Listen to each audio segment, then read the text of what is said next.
I'm calling, you know one save you. Oh God, my bronchitis is acting. Okay, let's go. God damn it, I'm awkward as fuck. Okay, let's go over it. Thanks to the Friday Night SmackDown ended days ago. It all started off immediately with Goldberg making his grand entrance after just beating The Fiend for the Universal Championship. And as soon as he brought up any challenger, doesn't matter who's in the past, it doesn't matter who's next. Obviously, who I knew, and I think many of you guys knew who was going to come out, it was going to be Roman Reigns after beating King Corbin in a steel cage match just the same night.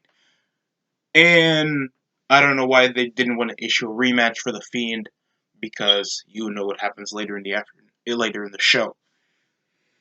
With Roman Reigns just shouting up he's next, and obviously Goldberg looking ecstatic as hell, because I feel like this is going to be just a quick match to deal with the title gain, and obviously Goldberg's not going to be doing this as the same kind of part-time effort that Brock Lesnar does, because he's still in decent ring shape, but he plays it smart, so he doesn't have to get through the injuries, and he's a top-profile household name, so obviously they don't want a guy like Brock Lesnar to do this consistently.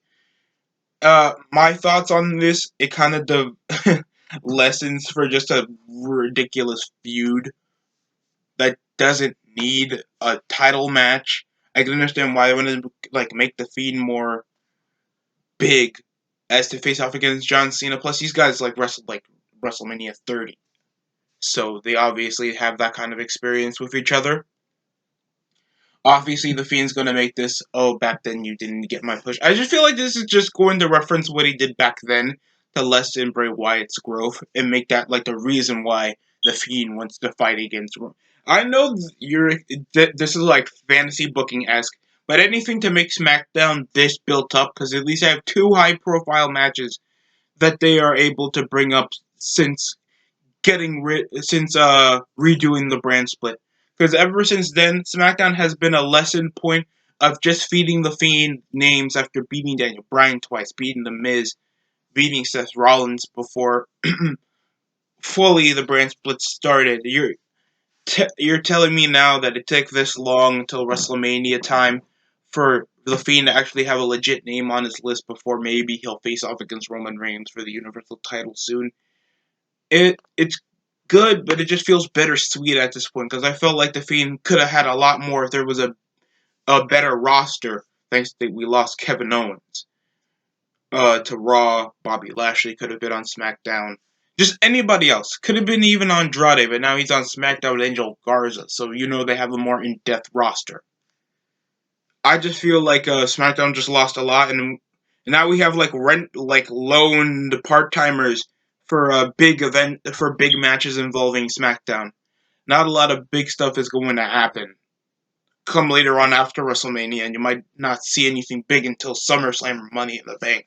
So I'm just expecting the worst for after WrestleMania, because obviously I think this is a good move, trying to make we know that the Fiend probably is going to win the Universal title in the near future. So I wouldn't feel like this is much of a bury, because at least the Fiend is just starting. I do give it shit, but I mean the best for a gimmick that's obviously starting out, and obviously crowds love the Fiend, so I'm not going to give it that much rag that I did Bray Wyatt, because Bray Wyatt had for 2013 to 2018, so obviously the Colts gimmick had a lot more stability. It had more long term, so it had no excuse why it couldn't be more than a one-time WWE champion, and that would be his only singles belt the entire time. I think Luke Harper has more championships than Bray Wyatt back in the Wyatt family, so that's kind of bittersweet. Sasha Banks returned on SmackDown as well after a long hiatus. Since Survivor Series, we last saw her on pay-per-view. Tagging with Bayley against Naomi and Lacey Evans. It all started after a scheduled match against Bayley and Naomi until a surprise rear view came out of nowhere after a quick exchange. And it just felt dumb that they just immediately just make a DQ finish just to add some heat to the fire that, oh, Sasha Banks is still heel. I know people are just trying to just wait till Sasha Banks turns babyface again. Even though how much I really hate the a boss name as a title, and yet she's not the own leader. She's not the leader. She's helping the champion. How is that a boss name? I'm still confused about that. And as soon as that happens, Bayley just loses clean against Naomi and Lacey Evans. What a return, I guess. But that's supposed to spring some momentum for Lacey Evans that lost multiple times in women's title matches, and Naomi getting screwed over twice. One off a freaking t-shirt and one off a DQ match. From the top, there was, I think, two planches from the top. There was a cool sunset flip for the finish for a roll-up pin by Naomi. I think a bicycle kick ensued. Lacey Evans is so Charlotte, and it's so boring because she has like this Southern Belle gimmick that that's supposed to be a heelish gimmick, but thanks to her past in the army, they now push her as a complete babyface, and that just felt like an awkward ass pool of just trying to get something out of Lacey Evans so we can just have an excuse to have her have more screen time because SmackDown also has the weaker women's roster other than Bayley just turning heel, Sasha Banks, Naomi just returning, Carmella, that's ugly. We have Lacey Evans, Alexa Bliss that gets no title opportunities, rarely, Nikki Cross that we haven't seen on TV in a while, and of course, Dana Brooke that can't wrestle.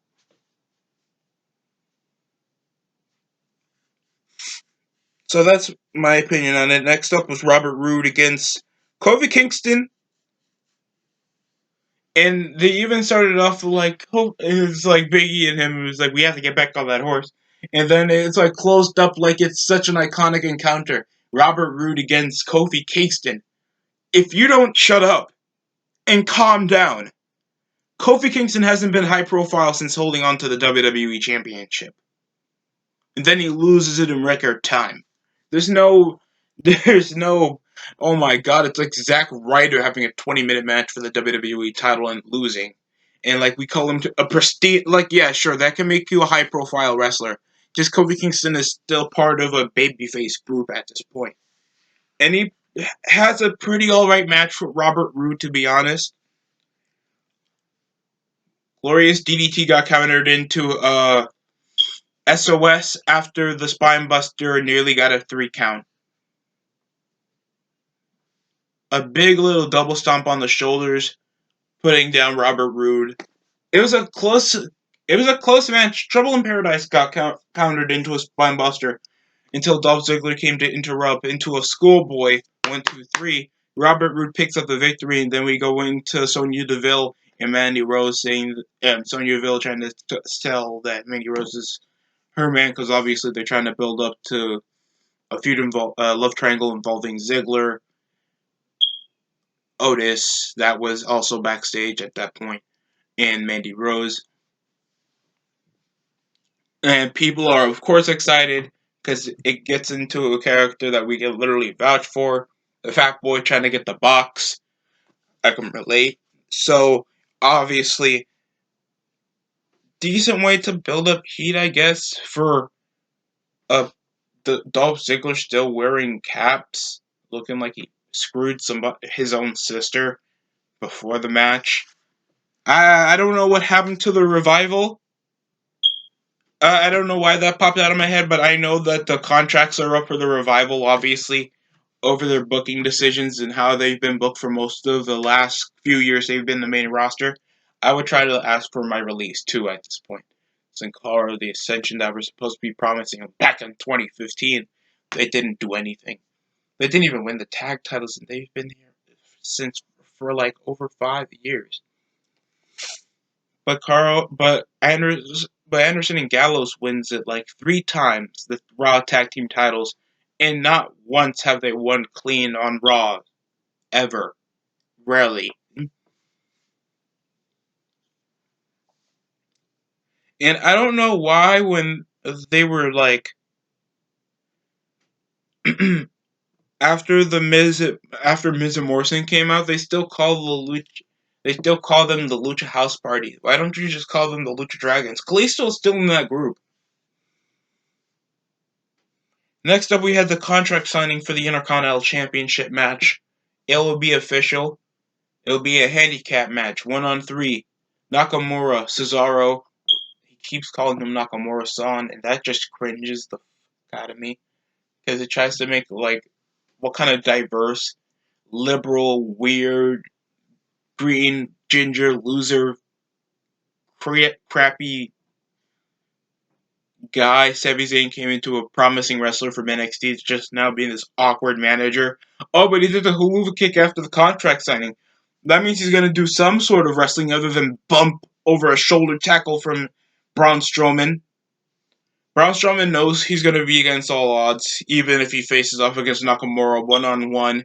He's still going to have Sami Zayn and Cesaro backing him up, even though you can just do the simplest thing and make the contract signing, banning them from ringside. But you take it like he hasn't faced off against 4 jobbers before. And it's also displayed why I know WWE always wants to be like more legitimate at this point, that they want to show like he got staples on his head after taking a piano bass to the head. I mean, with taking a going to the piano bass with a power slam from the last episode of SmackDown. So yeah, I guess that showed like how dangerous using fucking instruments are as a base for a substitution for tables and goddamn steel chair could do. Curtis Axel faced off against Daniel Bryan one-on-one with Drew Gulak as sort of a mentor, and Corey Graves trying to treat him as this educational institute and trying to teach Curtis Axel the ropes. I don't know why they're trying to push Drew Gulak, because he's a technician and he's a midget. So obviously they're trying to push a guy like Drew Gulak against Daniel Bryan for him having a jobber gimmick as demonstrating via you're this by representing in this PowerPoint. It feels like such a jobber gimmick. And it's proven that he's such a jobber. He's been fed fucking Curtis Axel and goddamn Heath Slater that looks fat. And you're subscribed to a guy that's been watching WWE, like rewatched it back in 2010 because I was fed with the Nexus. So I know what I'm talking about when I know Heath Slater looked way better than that because he was younger, obviously. And Jesus Christ, why?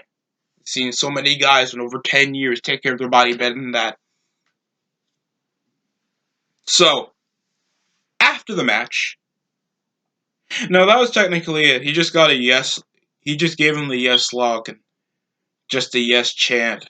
Just basic beat him up mentality with Curtis Axel. We forget that he was the Intercontinental Champion. Just stayed in the headlock, and he did the same thing for Heath Slater at the time when he said no jumping, and he countered. Obviously, the match was as cliche as it gets. He's going to be fed jobbers until later on given a shot for like the Intercontinental or the he didn't win the Intercontinental title in 2015 before he had to vacate it because of injury. So probably he'll be staying in the mid card for a while. Oh, congrats to the child, Daniel. I'll never congrat Bree because she doesn't. She's a paper Hall of Famer. She's like the equivalent of Tori Wilson in the Hall of Fame. I'll always keep that in heart. I'd rather see Michael Cole in the fucking Hall of Fame than Brie Bella. John Cena isn't in the Hall of Fame, and we already call him the greatest of all time. I don't understand why John Cena does not deserve a Hall of Fame nomination, even though he accomplished more than any other wrestler in this current generation has accomplished. Uh, Even though he's not a Grand Slam, the dude's a 16-time world champion. Main evented as many WrestleManias in the previous decade. Headline showed, make record-leading attendances, beaten The Rock, faced off against The Undertaker the same decade, won 2 Royal Rumbles, won a second Royal Rumble like 2013. The guy obviously has a great track record. Why isn't he in the Hall of Fame? Why we just need a decade alone. The guy been wrestling been in WWE since 2002, and I can just name what he did in just one decade.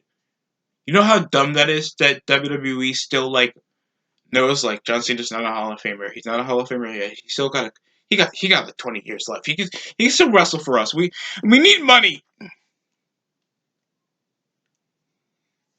After the Miz and Morrison floated about their tag title win against the New Day back in Saudi Arabia, I don't know how hellacious a plane ride back to the United States has to be after just performing in a pay-per-view, and you just have to know the next day. Probably it was taped or something. I don't know. Because I think they still do SmackDown episodes live. I guess, quote, live. That used to be live. And it ended up that SmackDown will have their own Elimination Chamber match involving Heavy Machinery, Ziggler and Rude, the Lucha House Party, the Usos, and the New Day gunning for the tag team titles. Somehow the Revival did not hit the list, because probably they want to leave for AEW immediately.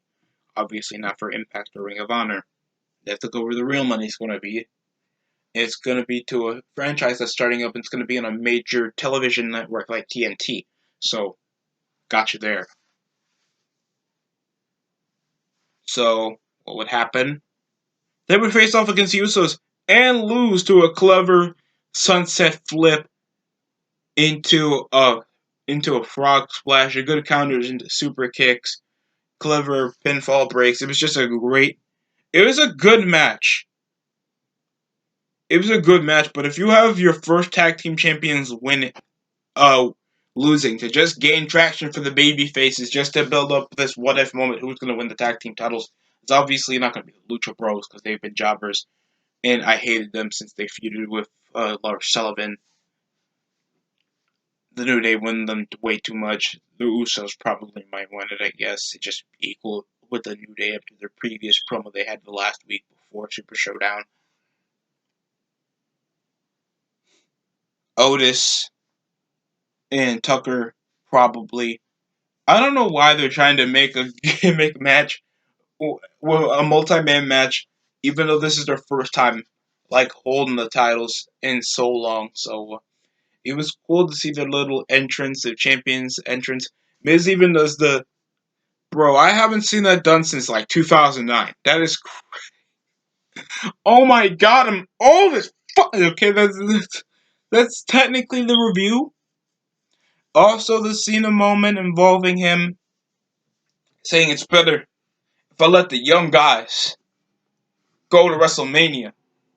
I'm I'm putting I'm betting on the future. In the future, it's psych. Fiend, come out here and try to scare people. And he just tips his hat like accept, I guess, after the Fiend pointed at the sign. So we're gonna get the Fiend versus Cena, as predicted. God, the show was predictable and mediocre. It's like they don't know what to build at all. It's like Sheamus pushed up involving the Elimination Chamber. Like, what's gonna happen in the fucking Elimination Chamber? What's gonna happen? We are a week until the next. We have a week to build for our Elimination Chamber. They ain't gonna do qualifying matches. They're just gonna nominate that they're there. We have nothing to build. we have very little stuff to build, and even if they are, some of them sound one-sided. Like you're obviously not gonna have the Miz and Morrison lose their first title defense in an elimination chamber match, and obviously Shayna Baszler's going to win. Obviously Braun is going to like. No one cares. They have nothing that feels like this is a marquee way how to buy a pay-per-view. And this is why people are failing to buy the network in the first place. And I'm not doing this to feel pessimistic or anything, or I'm always doing these negatives to review to actually stop you guys from watching WWE. I do this to make sure that WWE is doing an okay job. I want to show my takes, and obviously I want the show to improve. I don't have any vendetta against WWE because that's been part of my childhood. How the hell that works out for me when I'm like 18 subs really gets you at this point. I do this for fun at this point. I want this channel to grow, but like YouTube's way of trying to make this a living is the most difficult part because that means I gotta change my content and make sure I have to sober up. I'm joking, I don't do drugs, but oh my god, it's so difficult. And WWE thinks you still gotta buy the network at this point, doing that so many people know that their content isn't that worth it. You have to you have to watch pay-per-views that look the same as a Raw and SmackDown set. You have to watch a show from a different country with achievements that don't mean anything at all, or just watch old people headline the show. And then all this random content for stuff that's going to be on TV later, or just nobody's gonna watch. Nobody's gonna watch Total Divas. Barely a lot of people that I know even watch NXT UK. That's hard to say. These guys are tremendous workers. I see a bit of NXT UK, but oh my god, there's other ways to watch it, and you know damn well you know what I'm talking about. And NXT's already on USA. There's like no point for the network to exist. They don't do tough enough. They have no content that spreads to the viewers except I can watch when Raw and SmackDown were good. I'm just saying at this point, man. I'm not doing this to be a dick. I'm just being honest. And if you hate it, there's the back button or the YouTube button. Or go back to your original subscriptions that you were watching some shit. Like What Culture or those fat British losers that go over a really biased viewpoint, very PG, pussy like viewpoint. Like that most of the guys on the main roster aren't that profitable to watch currently, but they say they're the most talented. And no kid wants to buy an action figure of Shorty fucking G. Or Apollo fucking or Nia Jax. Really? Supposed to be the next gen and nobody wants to watch them. So that's it's their fault. That scene is coming back. Goldberg is holding the a Universal Championship, not somebody like Apollo Crews or Sheamus, or they might let Sheamus hold the title. I don't know, Shorty G or Heath Slater. Come on, you got to be more realistic than that, man. I'm serious. That's practically the review at this point. Hopefully, you guys like me ranting and raving on SmackDown. I wanted SmackDown to be good this episode, but it just felt so predictable because they have a day after coming back from a Saudi event. People must have been in school for. You know how torturous that has to be? Of course, they had to make the episode predictable. I give it a 5 out of 10. Thank you for watching, folks. This was just a mediocre show. And that's all I can say. Or else I'm gonna lose a migraine again, and I don't want that to happen.